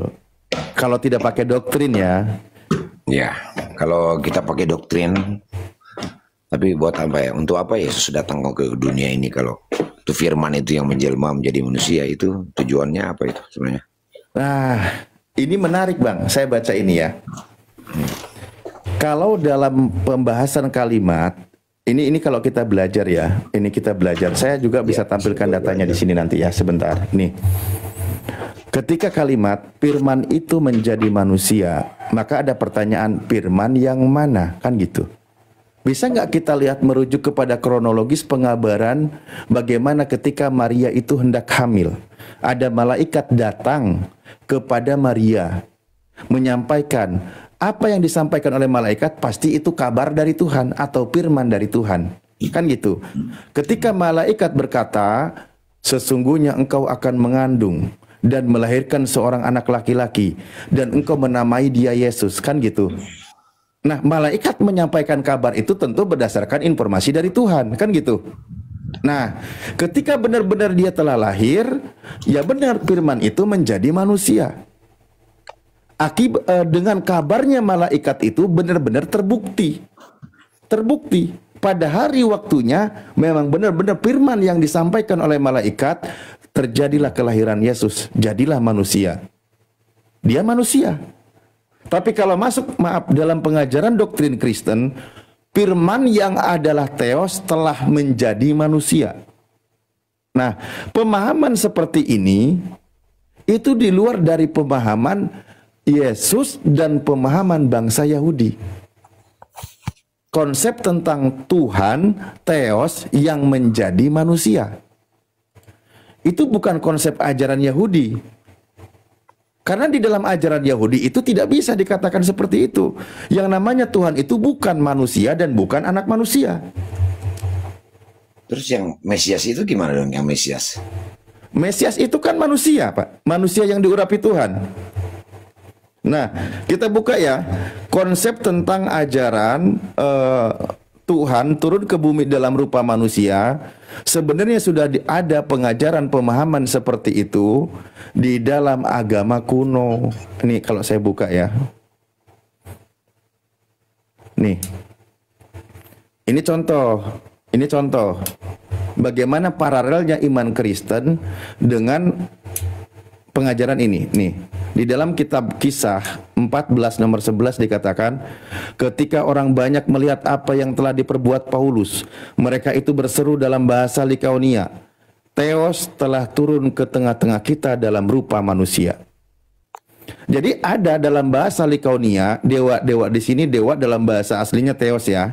Nah, dalam pemahaman bangsa Yunani, di sini dijelaskan pemahaman mereka bangsa tentang konsep dewa-dewa, Theos, Hercules, apapun itu kan sebelum adanya Yesus.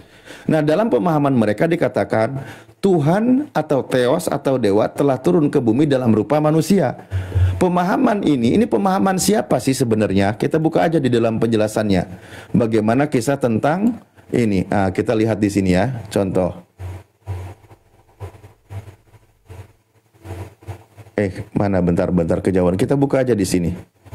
Wih, jangan kejauhan. Penjelasan dari Matthew Henry. Nih, di sini dijelaskan nih. Ini dalam penjelasan Matthew Henry nih. Nih, orang banyak menyangka mereka sebagai dewa.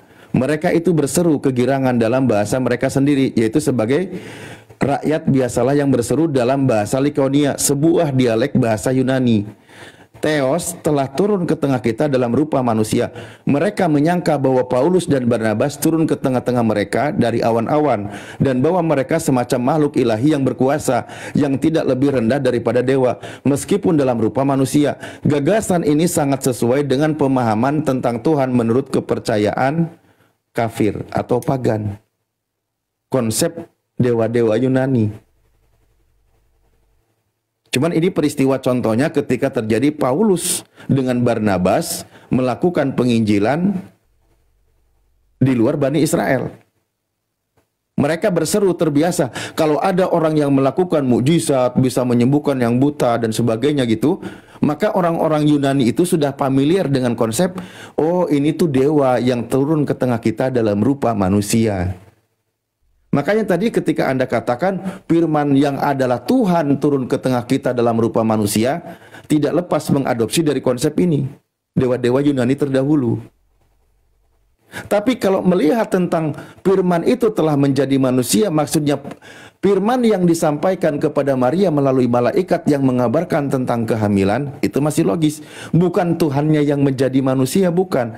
Tetapi sesuai dengan kehendak Tuhan itulah ketika dia berfirman mengabarkan walaupun Maria tidak punya suami, dia akan mengandung seorang anak laki-laki. Gitu. Ada juga ya. Makanya belajar Bang kitabnya. Saya dari tadi yang saya tampilkan data bukan asumsi pribadi. Saya cuma berbagi data. Ya bagus itu. Alif, sekarang udah mau pagi, jadi nanti kita lanjut lagi ya. Terima kasih. Siap. Untuk menjadi renungan kita. Oke. Makasih ya. Jangan termenung seorang diri ya. Enggak lah. Takutnya ada bisikan si jahat. Jangan percaya Ustadz Ali Bang Rem. Itu biasanya bisikan kayak gitu Bang. Iya. Buktinya tadi saya menampilkan data-data tadi tiba-tiba akun saya kena pembatasan sedikit. Iya, Ustadz Alif itu kan katanya nggak boleh bicara sama orang awam. Pak Alif kan udah pakar gitu, jadi kena dikit kayak gitu. Ya, saya kan awam, gitu kan. Ya udah oke lah, mungkin kita terima kasih Pak Alif. Siap. Pak Wandi Ahmad. Siap Bang Rem. Iya maaf saya mute ya karena tadi diskusinya Bang Rem bawa iman, nah sementara Bang Zuma bawa data yang tertulis dalam Bible, jadi nggak ketemu. Gitu, saudara. Silakan. Oke, mungkin begini Bang RM ya, sedikit ya. Ketika Anda coba merenung, berdoa, coba sebagaimana Yesus berdoa, wahai Tuhan yang mengutus Yesus, jika selama ini salah dalam melangkah, saya berkeyakinan, tolong bimbing kami ke jalan yang benar. Itu aja. Toh Yesus juga berdoa kepada Tuhan yang mengutus dia gitu. Ya sih bagus. Cuman kadang-kadang ngebaca yang posting di bawah itu kadang-kadang bikin apa ya? Mereka nggak ngerti ya. Kita lagi bicara, Pak Alif lagi Nggak ngomong. usah terpancing bang, nggak usah terpancing. Iya. Fokus aja yang di atas, yang lagi Sebenarnya dia. aku lagi konsen dengerinnya Pak Alif, tapi teman-temannya Pak Alif yang di bawah itu tuh jadi hilang konsentrasi gitu. Iya. Ya udah silakan bang, kalau mau istirahat, ayo. Ya, oke Fandi. Thank you, Van. Siap, siap bang Rem, siap. Pak Alif, makasih banyak. Yo. Siap, sama-sama Bang RM. Makasih. Tahan juga beliau ini ya. Sudah berapa jam di sini? Sekitar 4 jam lebih. Tapi saya yakin kalau khutbah gereja dia sejam aja udah nggak tahan. Karena materinya itu aja. Iya, nggak ada materi yang menantang. Percaya Yesus Tuhan diselamatkan, paling gitu. Ya udahlah Ustaz, ditutup lah. Kita tutup satu kali aja. Udah pada istirahat juga semua kali. Bang Ardi, Bang Emang Andi. udah subuh? Nanggung Jadi sini lah. sudah ada pengantar azan. Oh, iya ya, udah jam 4 Jangan di sampai sana ya. ketiduran lagi kayak saya, kayak kemarin. Iya. Sampai jam 8 itu menyala handphone. Oh iya, kemarin tuh diteleponin nggak diangkat-angkat. Siap. Aku Ya udah, nanggung, kita Ray. Siap. Oh, nanggung. Enggak, kalau nanggung. saya nanggung, iya. Karena masih 1,5 jam lagi kan, kurang lebih. Oh iya, istirahatlah dulu Ustaz. Wih, nanggung justru bahaya, Oh, takut nanggung. bablas. Iya, nanti iya bablas ketiduran kan, betul juga sih. Nggak apa-apa lah. Aku nanti kalau teman-teman nggak ada yang live, biar aku ngomong ngoceh sendiri aja. Biar nggak ini. Soalnya kalau sudah terdiam nanti, contoh gini ya, teman-teman di sini pun yang cuma menyimak, yang nggak ikut bicara pasti pada ketiduran. Jadi sudah Gitu. banyak tidur loh ini Ustaz biasa. Karena kalau ada yang minta naik biasa sudah ngorok gitu. Iya, sebenarnya tadi itu mau menyisipkan bagaimana pemahaman Islam, tapi takutnya saya dibilang mencampur adukan. Karena di dalam Al-Quran itu disebutkan bahwa tidak seorang nabi itu ketika diutus oleh Allah selalu memiliki musuh. Ada musuhnya, ada penyesatnya. Itu jelas di dalam Al-Quran surah Al-An'am ayat 112. Jadi ada penyesatnya, setiap ada nabi pasti ada penyesatnya. Ketika Nabi Musa ada Samiri, penyesat, tapi nanti mereka pengikut Dajjal gitu. Nabi Isa siapa? Itulah yang perlu kita cari. Gitu. Oke. Al-An'am surah berapa tadi Ustaz? Coba Al-An'am ayat 112.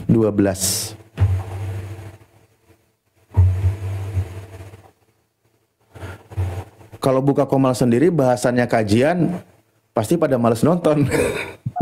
Pada tidur semua. Kalau ketemu Oten yang rame baru pada datang nonton gitu. Jadi kadang-kadang lucu sih teman-teman ini. Ntar Al-An'am ini surah keberapa ya? Lupa saya. Surah ke-6. Oh iya betul. Sorry. Ayat 112.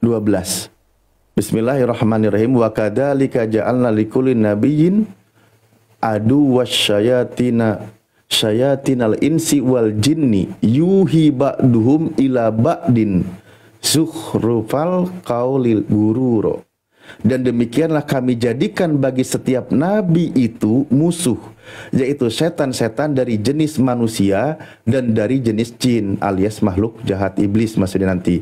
Sebagian mereka membisikkan kepada sebagian yang lain perkataan-perkataan yang indah-indah untuk menipu manusia. Itu kata Al-Quran. Luar biasa ini. Iya, Masya Allah ya. Mengena dengan Paulus yang ada duri dalam daging dia kan? Ada iblis. Waduh. Maha benar Allah dengan segala firman-Nya. Ayolah Ustaz, kita rehat aja dulu. Oke, terima kasih Ustaz, semuanya. sekolah Sabtu, jangan lupa sekolah Sabtu. Besok sekolah Sekolah Sabtu. Jumat. Sekolah Jumat besok. Sebentar, Besok sekolah, ya sekolah Jumat. Ya, sebentar Oke. sekolah Jumat. Pada Jumatan. Al-An'am 112. Saya buka jam 2 karena kan kalau jam 1 itu baru selesai kita di sini di Sulawesi. Saya ikut jadwalnya Ustadz Alif, jadi jam 2 saya buka. Besok sebentar. Oke, Ustadz? Tapi pastikan dulu yang mau ikut kelas kasih tahu ini gratis tanpa perpuluhan. Siap. Dan jangan pulang sebelum bubar. Biar minggu depan nggak ngulang lagi pelajarannya. Dan satu lagi perlu diingatkan, kalau sudah masuk kelas ada 6 orang, jangan pada ribut. Mereka itu kalau sudah di kelas pada berantem loh. Iya, 6 orang kadang. Astagfirullahaladzim. Pasti masuk kelas ada 6, berantem mereka. Aduh, pusing kita yang ngajarnya. Ini Bang Faruk masih live ini. Suaranya mendem. Iya, ya udah kita rehat aja dulu, Ya. Ustaz. Oke, silakan host. Ustaz Alif aja yang tutup seperti biasa Pak Guru. Ayah Ardi. Oke, baik Gurunda, Bang Handi, Ai Kores, Kang Dito. Ya, terima kasih kepada semuanya para guru-guru kami di sini yang hadir dan juga kepada teman-teman yang menyimak di bawah. Insya Allah kita saling support di sini, kita sama-sama niatkan untuk thalabul ilmi ya. Kita mencari ilmu, kita mendapatkan ilmu dan kita sama-sama mendukung sehingga tercatat sebagai sebuah pahala kebaikan. Yang sudah setia menyimak dan juga di channel-channel YouTube yang melive-kan perdiskusian ini, Al Alif Channel, Bang Zuma Official, Julkifli M. Abbas Official, Handi Celebes Channel, Bang Ardi Channel, dan semua channel-channel yang melive-kan perdiskusian ini. Jadi teman-teman kalau ingin melihat ulangannya diskusi ini dan jadi pelajaran untuk kita mencari dalil, susunannya seperti yang tadi dinarasikan oleh guru kami, silakan disimak di channel-channel tersebut. Dan kepada Allah kami mohon ampun, semoga Allah membalas semua kebaikan antum semua yang sudah mensupport hostnya dan semua guru-guru kami di sini ya. Jazakumullah ahsanal jazaa. Ketika kita menutup, kita doa dengan kafaratul majlis. Bismillahirrahmanirrahim. Subhanakallahumma wa bihamdika asyhadu alla ilaha illa anta astaghfiruka wa atubu ilaik. Mewakili semua saudara-saudara kami ucapkan assalamualaikum warahmatullahi wabarakatuh.